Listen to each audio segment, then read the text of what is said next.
Hello to all suffering addicts, and hello to all the people who have found sanity in the recovery lifestyle.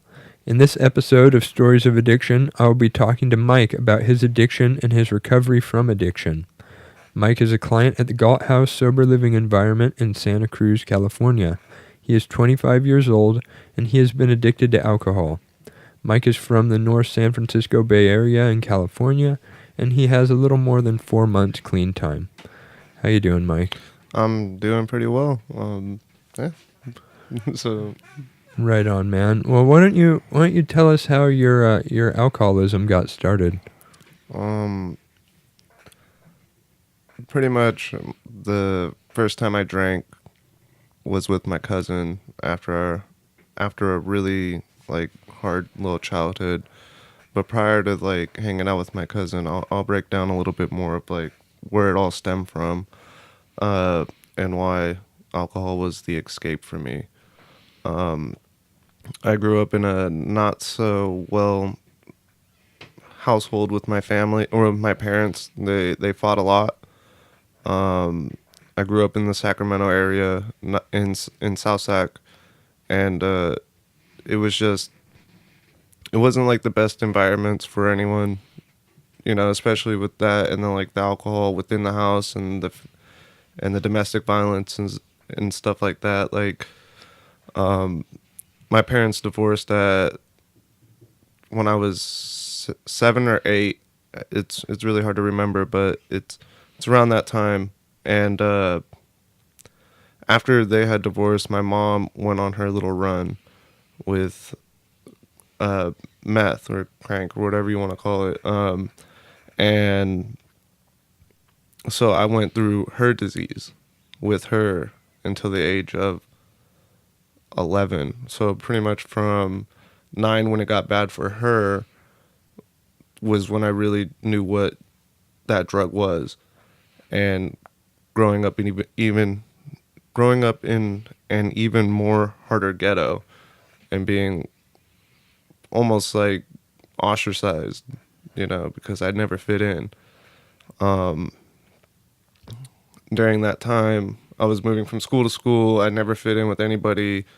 By the time I ended up getting picked up was when I was, I want to say 11 years old, in a hotel room after being on my mom's run with her.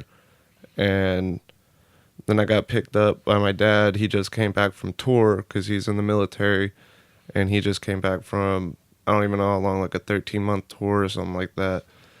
And just found me out with a cop and whatnot, and took me to my uncle's house before he had to go back to do another tour.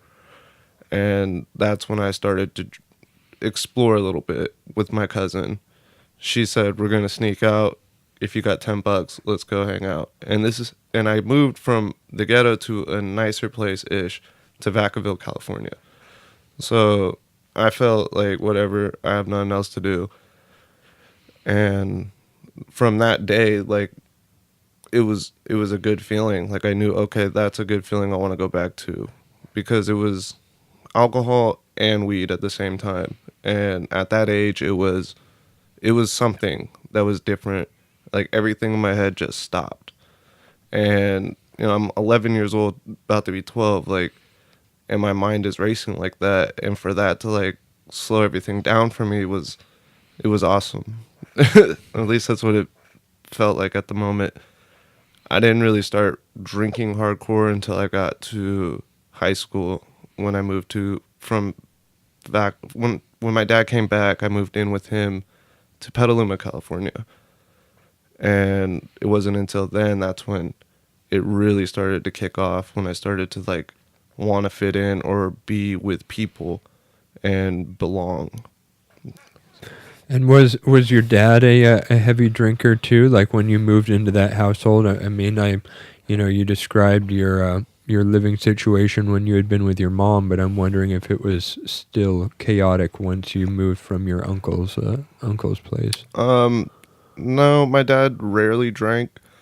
But when he did, it was bad. I didn't think that it was I didn't think his problem was a problem compared to what I've seen my mom go through. Um, but yeah, like it was still toxic because he wanted to finally be a parent. That's what I felt like. But it's like I'm 14, 15 years old. I had no guidance. I learned pretty much everything on my own. And now I'm looking to find a set group of people to hang out with. And obviously it wasn't the best, but it stopped my thoughts and I slowed down like everything. But I wasn't doing anything either. Like, so. Man, I can totally relate to that. When you move away from your family, I had stopped going over to my dad's house and kind of, once, you focus on your friends, you know what I mean? And just like you said, you're building that social group, and especially if drugs and alcohol are part of that group, then it's so how did that, what were your friends like, and how did you, kind of get enmeshed in that, or how did your drinking take off from that point? Well, living in Petaluma, when I found out what like the Phoenix Theater was, it was like, cool, this is a place where there's a lot of punk rock shows, a lot of skaters, and you can do both of that there. And I that's pretty much where I kind of grew up, was just in that general area of downtown, and there's just the same people with the same like music and stuff like that, and skated. It was just a bunch of skaters that I hung out with, and then if it wasn't those, then it was some other people that were just stoners.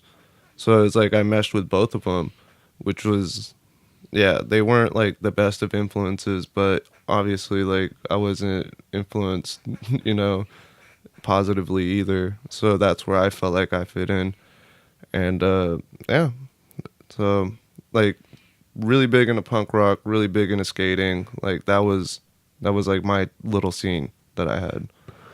Do you think that your friends drank and used, you said smoking pot, do you feel like right away you used it differently than they did, or did you guys, at least initially, all, drink and use similar amounts? It was about similar amounts, but the next day they would want to not drink and I'm ready to go, because I knew that was the only way to get rid of what I'm feeling, was to keep going. And I learned that at 15. Like if I keep drinking, like I thought it would make me feel like crap, and then I experimented. I was like, I feel a lot better. And so that's where it kicked off. I did in that time too, like I was playing around with painkillers, but they weren't like super painkillers or whatever. But I ended up actually moving out of my dad's house because I had got kicked out again to move back to Sacramento. And when I went back to Sacramento, I fell in, and I was 15 around this time. I was a sophomore or something like that. And I moved in with my sister, and they're heavy in their disease. They don't want to admit that they're alcoholics or anything like that, but that's where it really kicked off.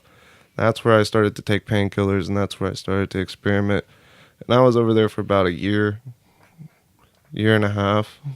I almost died due to the fact that because I was taking stuff I didn't know what I was taking with my alcohol, it was just, that's where I went with it. I didn't care what I was doing anymore.